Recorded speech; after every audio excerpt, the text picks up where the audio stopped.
Today we're talking to Rand Flamath, one of the most legendary figures when it comes to the study of mankind's lost past. Taking the work of Charles Hapgood, Rand constructed the past in a whole new way. Rand and Rose Flamath were the authors of one of the books of literally epochal importance in this field, When the Sky Fell, Atlantis and in Antarctica. They were the author of the Atlantis Blueprint, the Forbidden Manuscript, and Field of Thunder. They started exploring this idea way back in 1976 and were really the first to bring it forward into the place it enjoys now as one of the centrally controversial ideas of our era. Welcome to the show, Rand Flamath. Well, thank you for having me. Well, it's a real pleasure to have you, and I would like to begin by, if you will, giving us an idea of just what you believe happened about 9600 BC, 12,600 years ago at this point. Well, we believe that the entire outer shell of the Earth, which includes all the continents and the ocean's basins, moved something like 2,000 miles, shifted, and it's like if you consider the skin of an orange and you peel it off and then you reattach it, and now imagine just moving the skin, the entire outer shell of the Earth was displaced some 2,000 miles, and it had catastrophic consequences for the Earth's climate, depending upon where you were. If you happened to be in North America, which was largely under ice, this was a good thing because you were moving into a temperate zone and out of the polar zone. And then there was a ferocious melt-off of the vast ice sheet that dominated North America. Yes. And left us the Great Lakes.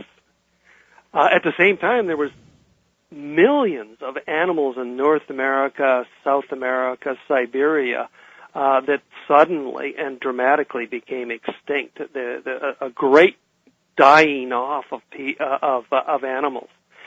And paradoxically, at the same time, you have, for the first time, in several places around the world, the beginnings of agriculture showing up in North America, South America, Africa, Asia, and it's all happening around this time.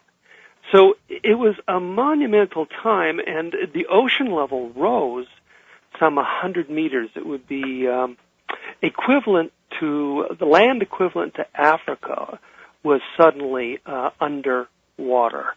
So there was a major change in the ocean level, and of course tidal waves of incredible dimensions would have swept the Earth as the Earth's crust rippled over the interior of the planet. Now, Charles Hapgood, of course, is the originator of this idea. Why don't you tell us a little bit about him? Sure.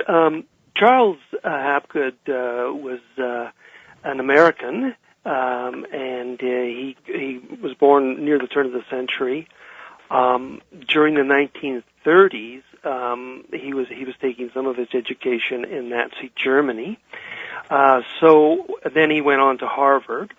When the war broke out, because of his knowledge of Nazi Germany, he was taken into the OSS, the predecessor of the CIA, and he worked with as a liaison between the War Department and President Roosevelt. After the war, he also worked with Mrs. Roosevelt on Red Cross things. After the war, he sort of became a professor in these small colleges, most notably Keene State College in New Hampshire. And it was there that he started to undertake his research into the theory of Earth crust displacement and began corresponding with Albert Einstein about it. Now, in his book, The Path of the Pole, he predicted that there would be another displacement of the Earth's crust on May the 5th, 2000, as a result of planetary alignments, and it didn't happen. No, that was not Charles Hapgood that predicted that. That was another fellow. His name was Noon. I see. Noon. I didn't Richard realize. Noon I misremembered, I guess. Yeah, Richard Noon took Hapgood's theory and tried to apply it to his theory that there was going to be a displacement in the year 2000. Likewise, people have been doing this with the Mayan calendar too, and also even the movie that's coming out in the fall, the 2012. They're trying to use Hapgood's theory to say that right. It's going to happen in 2012. Yeah. Well, who knows what Roland Emmerich will come up with this time.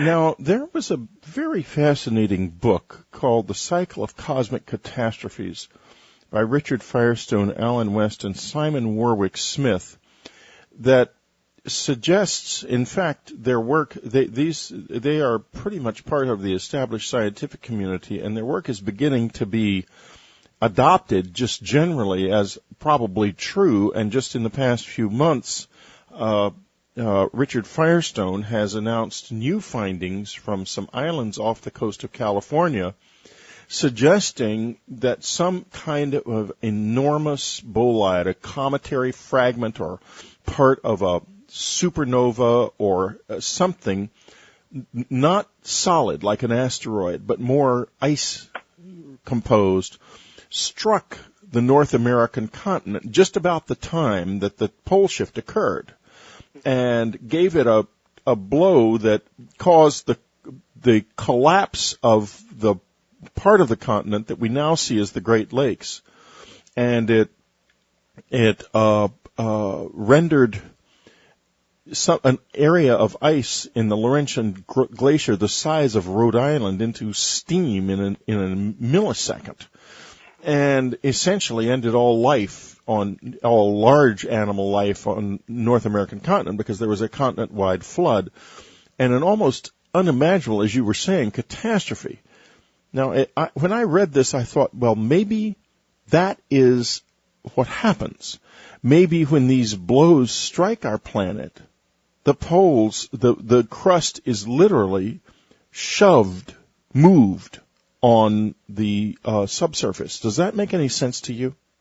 Well, I certainly don't doubt the idea that we could be hit by comets. I don't think, however, and this is one of the things that Einstein and Hapgood discussed in their correspondence. Einstein thought that there had to be some sort of steady force for a sustained period of time to dislodge the crust or the mantle. He didn't think that a blow would do that. Would do it? He didn't think that a blow would do it. He was looking for something that would last over a little longer period of time, like weeks or months, and rather than instantaneously, like a striking, like a sudden blow. Yeah. Yeah. What do you think? Well, that's where I think that Jared Friedman, a retired software games writer, has come up with a theory in which he talks of, it's called solar typhoons. He believes that the sun, just as the Earth has occasional big hurricanes like Katrina, they're rare events, but they happen, so also the sun has really big typhoons. And that when that happens, electromagnetic wave is sent out from the sun, and as the Earth enters into that electromagnetic wave, there's steady force applied to one of the poles, because the Earth is a magnet. And so you get an electromagnetic storm hitting one of the poles. The energy goes down into the center of the Earth and heats up the Earth, and that tends to liquefy the area immediately below the Earth's crust, which is called the asthenosphere, or weak zone, and that, which is normally a sort of a tarry substance, it turns into sort of like lava. It becomes flowing. And so that's what I think is the best explanation so far, because it gives a mechanism which is a steady force for a sustained period, because this could go on for weeks. The planet could be passing through this electromagnetic wave from the sun for weeks or even months, and then it comes out of it. And so we also need something to stop the crust from being displaced as well. And what it does is it cools down, and then it comes to a gradual halt. Well, this is very interesting because of where we are now in terms of what's happening in the solar system. When we get back, we're going to talk about just that. Where are we now? We'll be right back. I have only one brief announcement for you subscribers, which is that the Dreamland Stargate experience with me and talking about aliens and the afterlife, William Henry talking about how to become your own Stargate, and Starfire Tour on how time is changing is going to be from October the 16th to the 18th at the Joshua Tree Retreat Center in Joshua Tree, California. Joshua Tree has not in any way been affected by the fires. There will also be a one-time only showing of a documentary that Ann and I made with Roger Lear about implants that completely blows the lid off of this. The network that it was made for will not allow it to be shown, so I can only show it privately. This will be probably the only time it'll ever be shown. It'll never be sold anywhere. So if you want to see what's really going on behind the scenes, this is your only chance. Go to unknowncountry.com, click on the store tab, then click on Dreamland Stargate, and you can find out a lot more and order your tickets there. Don't miss this. This is going to be a very extraordinary experience, and there's not going to be a lot of people there, so it'll be very personal as well. We're talking to Rand Flamath. His website is randflamath.com, it's flem-ath.com, or you can click through from Dreamland on unknowncountry.com. There will be a link there to flemath.com. This is his website and his wife's website. There is a lot of remarkable material on the website. Among the things you can get there is the revised edition of his book, and you can tell us exactly what's available. You've got the Atlantis Blueprint. I know is available as a download. Yes. Well, we have a completely revised and updated edition of When the Sky Fell, which updates all the science from which had been in the 1995 era is now 2008, 2009. So all the science that has happened has been updated, and we've added quite a bit. We also have a thriller that Rose and I have written called The Forbidden Manuscript, which is about our next area of research, and we're also writing a nonfiction book about that. Well, wait a minute. You have to open that door just a crack at least. What are you talking about? This sounds great. Okay, it's kind of like a Da Vinci Code, but it's based upon the Old Testament rather than the New Testament. And in it, we put forward the idea that both Goethe and Freud believed that Moses had been killed and replaced by an imposter. And that imposter, we believe we've identified who he is and how he was trained as an Egyptian-trained magician in Egypt. And he had the abilities of an Egyptian-trained magician, which included hypnotism and acts of illusion.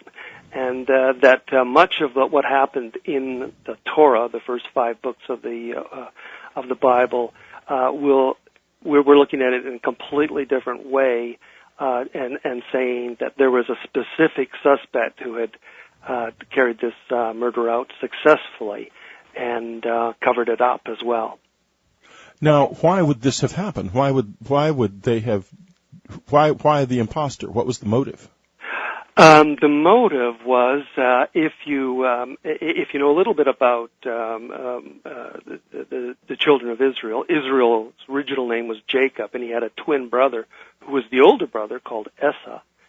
And Jacob in the Bible deceives Isaac, their father, into pretending to be the older son, and gets the the blessing of Isaac and becomes the leader of the Hebrew people. The Esau also have children, and one of his sons, his name is Ruel, was disenfranchised by Israel.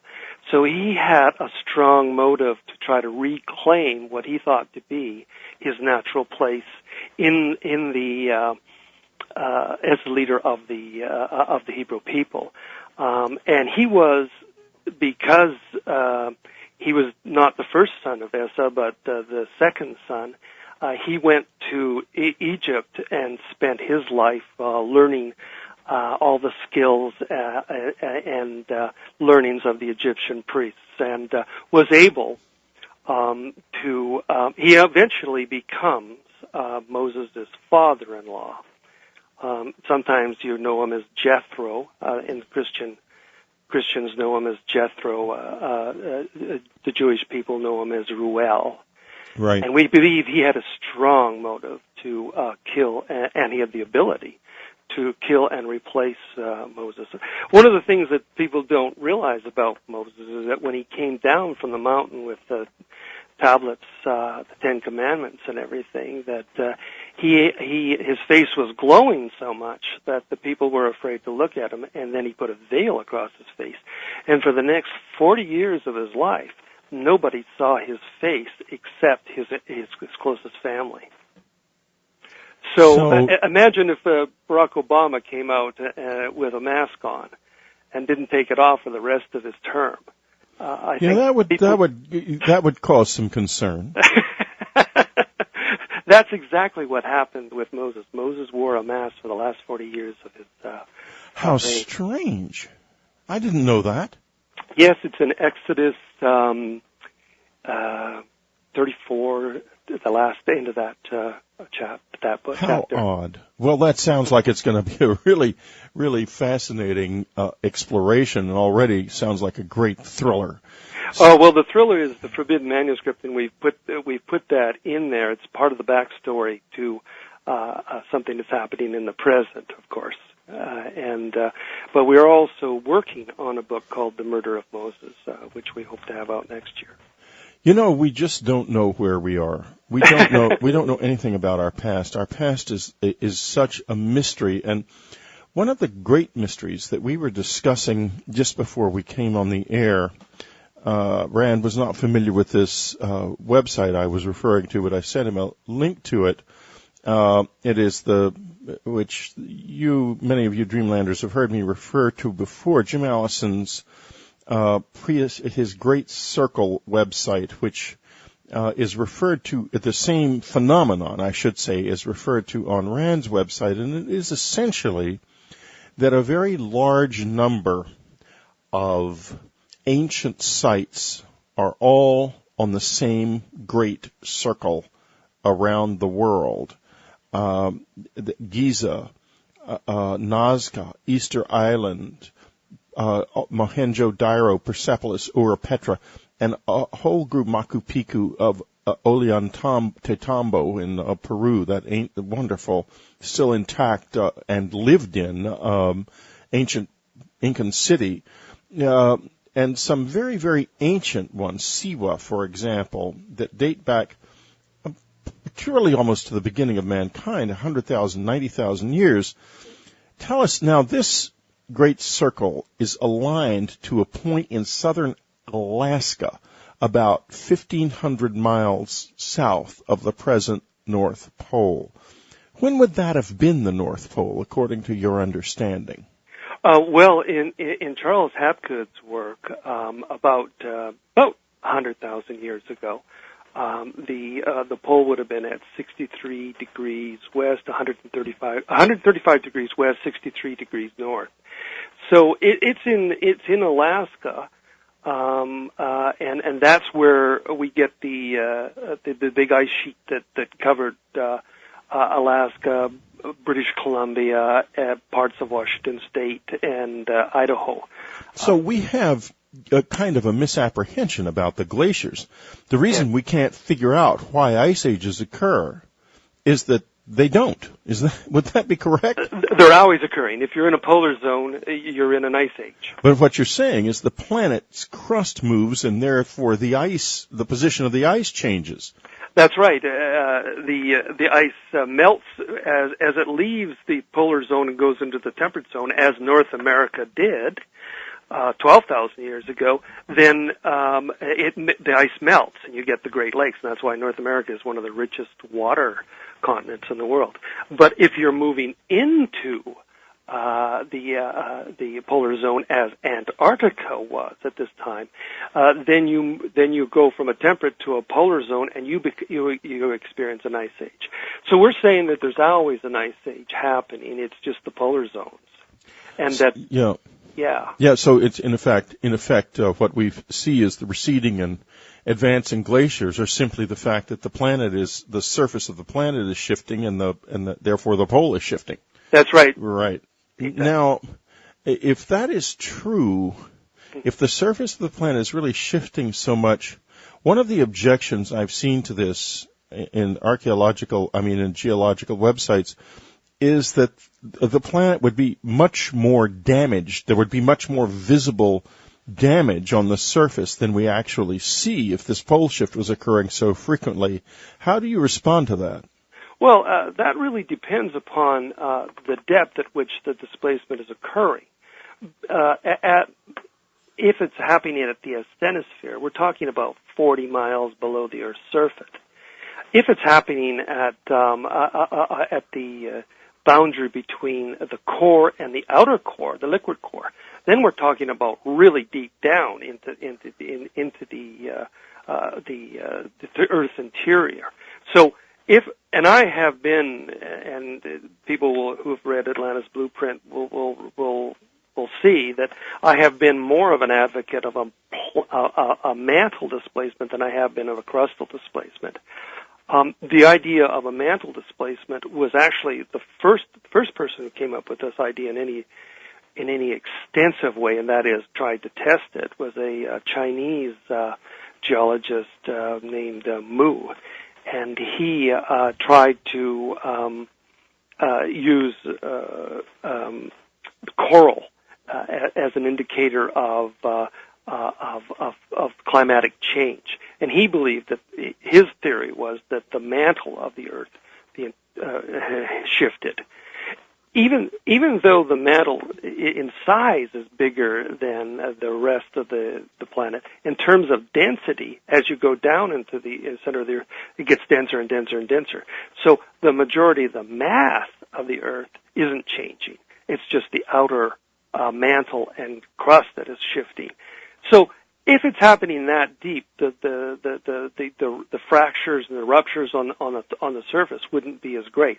However, there still would be incredible earthquakes, and there still would be incredible tidal waves, which we have evidence of. Yes. Yes, we do. Tell us a little bit about some of that evidence. Well, first of all, just the fact that the ocean level changed. We went from like all of what we call the continental shelf today was 12,000 years ago land. There was this land that connected Alaska to Siberia called Beringia. And there was a lot of land that isn't there now. Folks, and just parenthetically, and we'll go right on with this. Remember that all of that, virtually all of that, has never been studied archaeologically. But go ahead, Rand. Well, here's the thing that I find interesting. I mean, everybody's accepting that Beringia existed 12,000 years ago and doesn't exist today.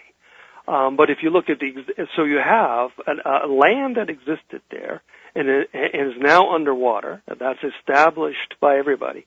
And then when you look on the opposite side of the Earth, that's Lesser Antarctica. So the same sort of thing could be happening down there as well, just to the side of things here.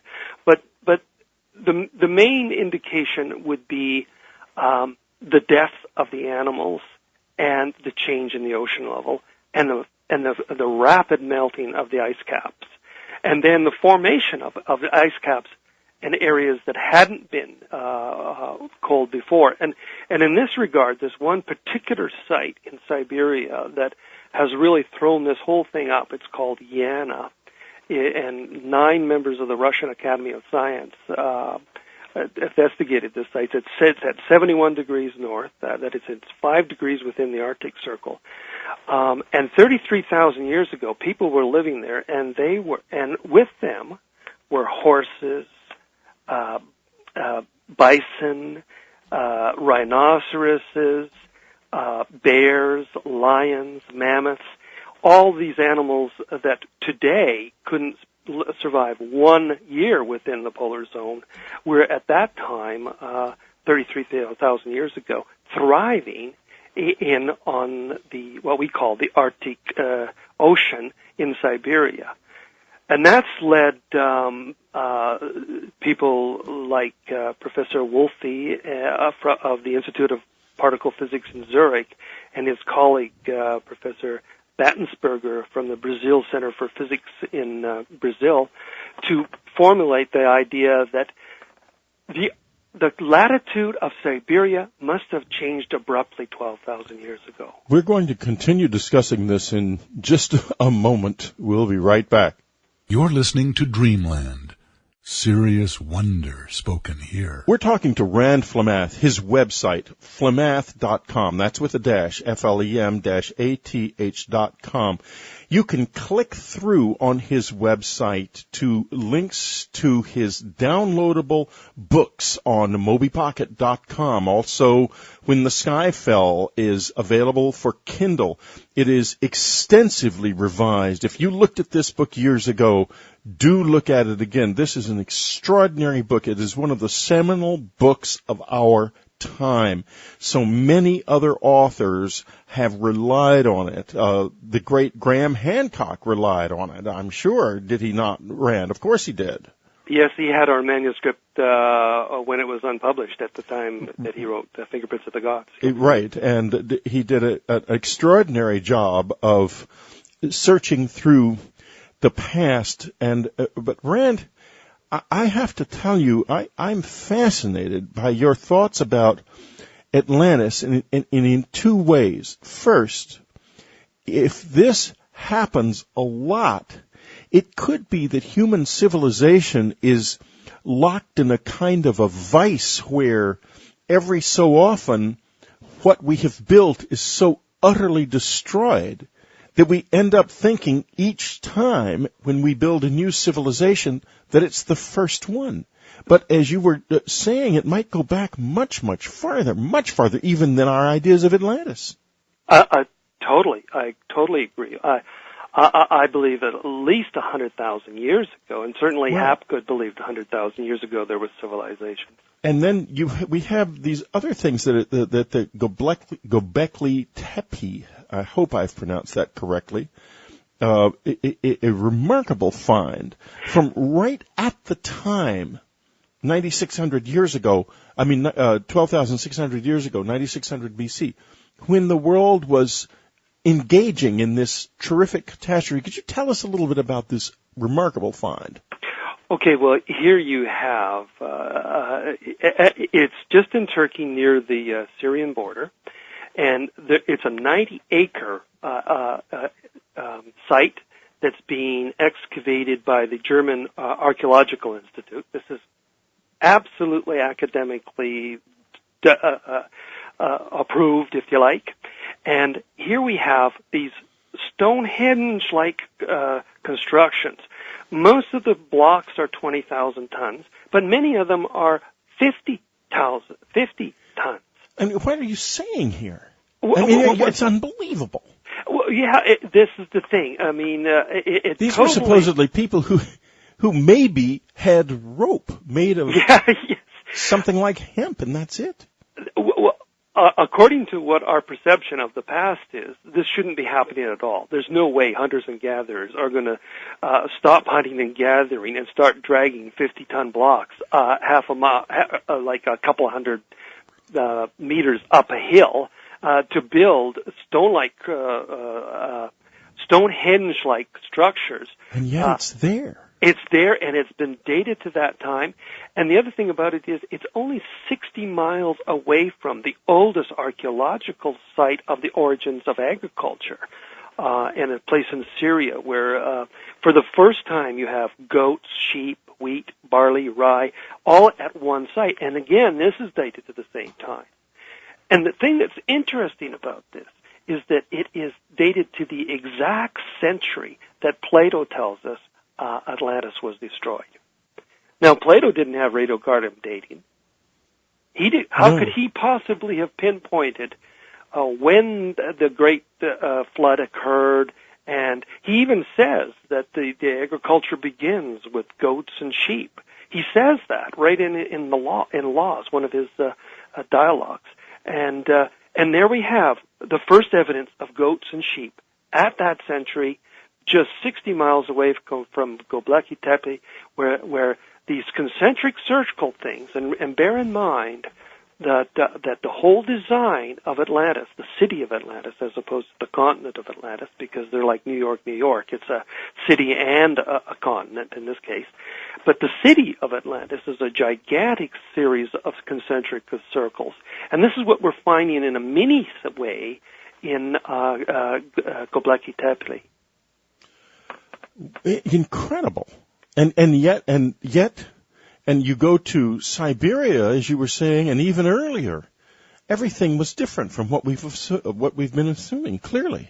Well, this site in Yana at 91 degrees north, if you calculate it from where we believe the pole, the Earth's crust was over the pole, which was in the Hudson Bay, it would have been at a latitude of 43 degrees north rather than 71 degrees, which would have made the appearance of horses and bison and rhinoceros not so crazy. Like that latitude is like Madison, Wisconsin's at that, or Concord, New Hampshire's at that. Not Portland is like that. So to have all these animals and people living there 33,000 years ago, there's no way that the current theories of geology can explain that the way it is. Not to say that, and this is a very important point, not to say that the theories of plate tectonics and stuff like that is wrong. I fully am supporting of plate tectonics. It's just that there is additional whole Earth events that are happening at a much rapid pace than the slow, ponderously, inch by inch movements of the plate. Well, it's characteristic of this planet, but it's in many different respects. It's a characteristic we don't like to think about, where there are long periods of more or less very slow change, punctuated by periods of extremely sudden change. The past is eloquent on this subject. The time we've been talking about, 12,600 years ago, folks, there's something under the surface of most of the center of the North American continent, from the Rockies all the way up into New York State, that's called the black mat. What this is the residue of a flood. It's algae, essentially. It's fossilized algae from 12,600 years ago. The whole continent was flooded as the glacier melted. It melted that fast. Mm-hmm. That's a geological reality. Well, how else do we get the Great Lakes? Exactly. Everybody knows that there's a lot of fresh water in Canada, and that's just the remnants of that ice sheet that was there. Well, and it's gone. So if we look at our own past, there are these upheavals. Now, there was a remarkable book written many years ago that was one of the things that kind of started me on my personal quest to understand who and where we really are. It was called Hamlet's Mill, and I'm sure you're very familiar with it. Oh, absolutely. Absolutely. One of the great books of this type of all time, folks, and I wish the authors were still with us. We could have them on the show, but they're not. So those of us who have benefited from their work will talk about them right now. Yeah, exactly. Now, people like John Ansley West, he certainly. Yeah. They suggest essentially that what the past was trying to tell us was this very thing, that there is a long period of quiet, and then Hamlet, the mad prince, suddenly leaps forward and messes everything up. How do you react to that? Did the past attempt to warn us? Yes, I personally, but in the Atlantis blueprint that I wrote with Colin Wilson, we really believe that the Atlantean civilization was aware that this was going to happen, and that they went out and mapped the earlier displacements. And there were certain places which were at geometric distances from the former positions of the pole. One of them was Cuzco. In Abydos would be another one. Cuzco in South America. And we believe that they basically put caches of material to reboot civilization with. If you take a look at in the Atlantis blueprint, we go into the story of the children of the sun there, who, after the flood, have a device, a wand, a golden wand, that leads them all around South America until they come to a point where it sticks into the ground, and that is Cuzco. Now, Cuzco, as I said, is geometrically related to the previous positions of the pole. And I sort of believe that there was probably one in Egypt. It could have been at Abydos, another one in Cuzco. There may have been some in China, and each of these places was a cache for the survivors to get to, and to try to reboot civilization. To try to reboot civilization, but I wonder if they failed. Well, I get the impression that they did. Well, they succeeded in this regard. They succeeded in rebooting agriculture. Yes, that's the priority. True. You got to have food, reliable food. Without that, you've got no civilization. And the thing about the origins of agriculture, and this is the one area that I am published in the scientific literature on, is that the origins of agriculture happens at precisely this century. This same century where we've got Göbekli Tepe, where we've got this massive melting in North America. Right, and we know that North America was in the process of being destroyed. Exactly. The fossil record is completely unimpeachable. And the thing about it is, ultimately, what we have some thousands of years later, probably like 6,000 years later, is we suddenly have civilizations making that leap. In Peru, in Egypt, in Samaria, suddenly there's civilization appears. Well, but the fact that it's happening, we're going to have to take a little break, Rand. Sure. And I know it's hard. It's hard for me too. But when we get back, we're going to talk about ask the question: did they know enough to warn us precisely? And is this a cyclical thing? We'll be right back. You're listening to Whitley Strieber's Dreamland Online. This is Whitley Strieber. We're talking to Rand Flemath, his website, flemath.com, FLEM-ATH.com. Go to flemath.com, get his downloadable books. I believe one of them at least is also available for Kindle, so you can get them. They're all available for Kindle. They're all available for Kindle. Yep. Yeah, okay, well, great. So you can either download them directly, you can get them if you have a Kindle on your Kindle, the new books of the new era. Now, when we left the air, I was asking the question, was there a sophisticated enough civilization in the past to understand what was going on and to measure it and to give us information about when it would happen again? And I certainly believe that was true. Whether or not we know when it's going to happen again, that's an open question. I believe that they knew at the time that 11,500 years ago, they knew that the people of Atlantis knew that yes, the world was coming to an end, and they took measures to try to seed that the rest of the planet with some caches to start over again. Right. And there's always this story of there being something extraordinary hidden in Egypt under the between the feet of the Sphinx, and recently Andrew Collins is saying that they found an enormous system of caves under the Giza Plateau. Is there something really enormous hidden somewhere, do you think? Well, I think this is entirely possible, and the interesting thing is that once the Earth's crust had settled into its modern configuration, if you like, the continents would still have the same relationship to each other. But then you start, so you have a new equator, though. I mean, the equator is in a different location relative to the land. So when you start to then look for a natural place to create a prime meridian, you're looking to see where would that be. I mean, it's easy with the equator, midway between the North Pole and the South Pole. But to decide where a natural longitude would be, one of the ways to do that is to say, where on the Earth is there more land going north? If you're at that point, if there's more land going north, south, east, and west than any other place on the Earth, and there is a place, and that is Giza. That is where the Great Pyramid is, and that's why we believe that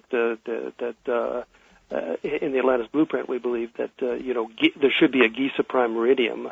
That putting Greenwich as the zero longitude was a mistake, and that had we done the Great Pyramid as the prime meridian, then it would have been obvious to us that the pyramids in Mexico, the pyramids in Central America, and the pyramids in South America are all 10 degrees intervals from their latitude. Now, 130, here's my 120, question. 110. Yes? Yeah, I'm looking at, on Flamath.com, I'm looking at the part called the Giza Prime Meridian. Yes? How did they know? How did they even have the navigational ability to do this at 10-degree intervals all around the planet? I just don't get it. That's a very interesting thing. First of all, the survivors of the flood, if you like, would have been in ships. So what survives in ships are maps and a knowledge of astronomy. And I believe that they may very well have had means of determining longitude as well. That is, Europeans and modern age people, didn't get the ability to determine longitude at sea until the 1770s. It's almost as if, as civilization has slowly recovered, we have become able to see that the past had a great deal of ability and knowledge, only now most of us, certainly not you and me and most of our listeners, refuse to believe that the past had this knowledge, and it's all blown off as a kind of accident. But you can't do it. I mean, how many ancient sacred sites are at 10-degree intervals from the Great Pyramid in total? Yeah, there's at least a dozen of them, and there are also, and they're significant ones too. If you take a look. Very significant. Easter Island, Teotihuacan in Mexico City, the big Pyramid of the Sun, where Cortez met Montezuma and heard the story of Aztlan, the lost island, lost white island that was sunk in the sea. That's exactly almost exactly 130 degrees west of the Great Pyramid, and it's almost exactly at 20 degrees latitude. Then if you go east, you've got straddling either side of the 15 degrees north is Copan and another site, and they're 120 degrees west of Giza. So, and they're 10 degrees away from Tiahuanaca. Then you go further east and you get to Quito, which is the northern capital of the Inca Empire, and the Inca Trail goes from Cuzco, where we think there was the cache, and they moved. I believe that the Inca Trail was created to move the cache from Cuzco to Quito, because some of these caches have not been found. To be. Have any of them been found? I couldn't quite hear you. Have any of the caches been found? No. It may have been. It's almost as if we don't want them to look at them. Almost as if we don't want to find them. Like in Egypt, Zahi Hawass throws up so many obstacles in the way of in the way of making those searches that it's practically impossible to do it. Yeah, it is, but it's also possible that they have already been found. and that they have been used for rebooting or creating the civilizations of Sumeria and Egypt and places in Peru. Yes. And it's also possible that they've already used those things. And of course, secrecy is power. So maybe there's some knowledge. It's certainly true that George W. Bush had some sort of cockamamie idea that was probably based in reality, but certainly so distorted that it no longer mattered when he apparently, and I say apparently because Jacques Chirac has now confirmed this, that he told him on the phone that we were going into Iraq to destroy Gog and Magog to prevent the apocalypse.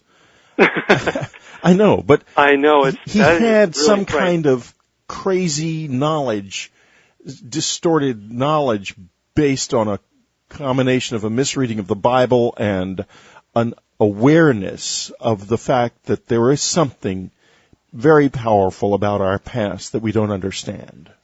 Well, the prevailing idea ominous of our, in a way. The prevailing idea of our time is progress, right? And that makes us think of it as linear, but really, the history of humanity is cyclical. That's what all the elders around the world say. All the first people have the same thing, that we go up and we come down, we go up and we come down, and that's the way things are. But only we European-derived people, and it's only since about 1500, that we've become convinced that everything is going up and everything past is way lower than us. And that's the blindness that the idea of progress gives to us. There's no doubt that there's been technological progress. But the idea that everything in the past is lesser than us is a misplaced notion. Absolutely. Well, an example, we were just talking about Göbekli Tepe and the enormous stones that are there. Of course, there are enormous stones that have been moved to Stonehenge somehow, but you look at the fortress at Sacsayhuaman in South America. You look at the platform at Baalbek. My God. I know. I mean, it's just, we could build a crane today that could move the largest stone. What could we do with our engineering now? We could lift it. We couldn't move it anywhere. And we certainly couldn't put it together as if it's a little brick and smoothly put it next to the next one. And lay it so carefully that you can't even, to this day, stick a pin between them? Yeah, exactly. This was a high civilization, but you have to ask the question, what was it doing? And we're coming to the end of our time together on Dreamland, so we're going to continue this discussion in the subscriber section, and hopefully we will also be able to schedule Rand for a live chat with subscribers, which I think will be incredibly fascinating. What I want to remind you to do now is to go to flemath.com, flem-ath.com. Click on all of these marvelous links, the book links, the article links, the recent posts. This is a very vital, living website, and it is exciting, extraordinary stuff designed to open your mind. But the books, so easily available. These are the true classic mind openers that have made this man such an enormous influence in our world. I mean, you seem like such a sweet guy for being such a huge figure. You've really done something enormous. I mean, how does that make you feel? Oh, well, I have to say that my wife Rose is the co-writer, and she really deserves half of the credit of anything that we've done, because without her, I simply wouldn't have happened. I'm just glad to be able to speak with someone like you who appreciates what we're trying to do, and to rewrite our history and to give respect to the people in the past who deserve our respect. And who have a message for us. Well, folks, thank you very much. Now, Charles Hapgood, of course, is the originator of this idea. Why don't you tell us a little bit about him? Sure. Charles Hapgood was an American, and he was born near the turn of the century. During the 1930s, he was taking some of his education in Nazi Germany. So then he went on to Harvard. When the war broke out, because of his knowledge of Nazi Germany, he was taken into the OSS, the predecessor of the CIA, and he worked with as a liaison between the War Department and President Roosevelt. After the war, he also worked with Mrs. Roosevelt on Red Cross things. After the war, he sort of became a professor in these small colleges, most notably Keene State College in New Hampshire. And it was there that he started to undertake his research into the theory of Earth crust displacement and began corresponding with Albert Einstein about it. Now, in his book, The Path of the Pole, he predicted that there would be another displacement of the Earth's crust on May the 5th, 2000, as a result of planetary alignments, and it didn't happen. No, that was not Charles Hapgood that predicted that. That was another fellow. His name rendered an area of ice in the Laurentian Glacier the size of Rhode Island into steam in a millisecond, and essentially ended all large animal life on North American continent, because there was a continent-wide flood and an almost unimaginable, as you were saying, catastrophe. Now, when I read this, I thought, well, maybe that is what happens. Maybe when these blows strike our planet, the poles, the crust is literally moved on the subsurface. Does that make any sense to you? Well, I certainly don't doubt the idea that we could be hit by comets. I don't think, however, and this is one of the things that Einstein and Hapgood discussed in their correspondence. Einstein thought that there had to be some sort of steady force for a sustained period of time to dislodge the crust or the mantle. He didn't think that a blow would do that. Would do it? He didn't think that a blow would do it. He was looking for something that would last over a little longer period of time, like weeks or months, and rather than instantaneously, like a striking, like a sudden blow. Yeah. Yeah. What do you think? What do you think? Well, that's where I think that Jared Friedman, a retired software games writer, has come up with a theory in which he talks of, it's called solar typhoon, Noon. Richard Noon. I didn't Richard Noon I misremembered, I guess. Yeah, Richard Noon took Hapgood's theory and tried to apply it to his theory that there was going to be a displacement in the year 2000. Likewise, people have been doing this with the Mayan calendar too. And also even the movie that's coming out in the fall, the 2012, they're trying to use Hapgood's theory to say that it's going to happen in 2012. Yeah. Well, who knows what Roland Emmerich will come up with this time.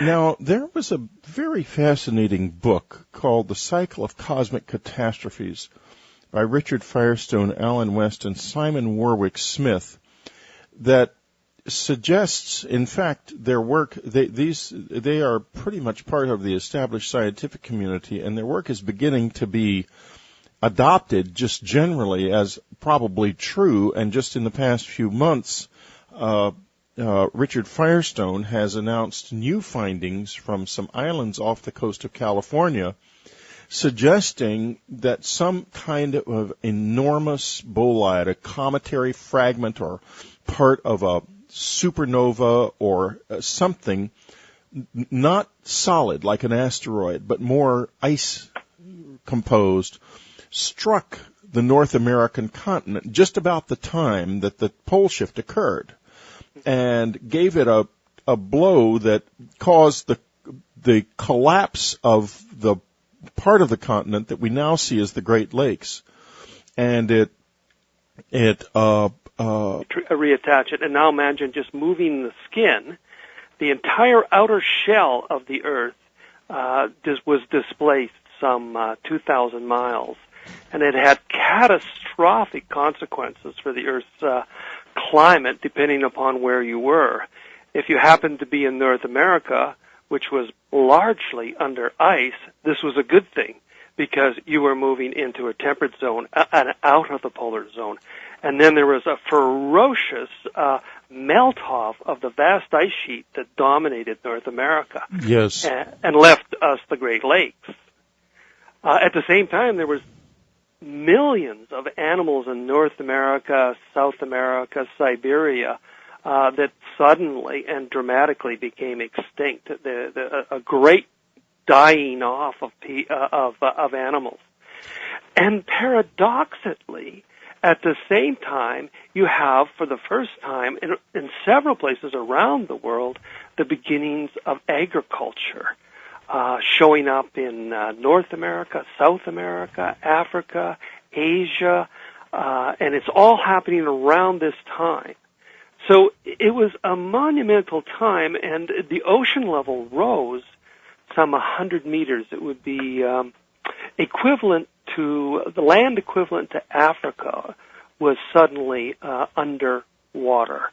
So there was a major change in the ocean level, and of course tidal waves of incredible dimensions would have swept the Earth as the Earth's crust rippled over the interior of the planet. Today we're talking to Rand Flamath, one of the most legendary figures when it comes to the study of mankind's lost past. Taking the work of Charles Hapgood, Rand constructed the past in a whole new way. Rand and Rose Flamath were the authors of one of the books of literally epochal importance in this field, When the Sky Fell, Atlantis and in Antarctica. They were the author of the Atlantis Blueprint, the Forbidden Manuscript, and Field of Thunder. They started exploring this idea way back in 1976 and were really the first to bring it forward into the place it enjoys now as one of the centrally controversial ideas of our era. Welcome to the show, Rand Flamath. Well, thank you for having me. Well, it's a real pleasure to have you, and I would like to begin by, if you will, giving us an idea of just what you believe happened about 9600 BC, 12,600 years ago at this point. Well, we believe that the entire outer shell of the Earth, which includes all the continents and the ocean's basins, moved something like 2,000 miles, shifted, and it's like if you consider the skin of an orange and you peel it off, and then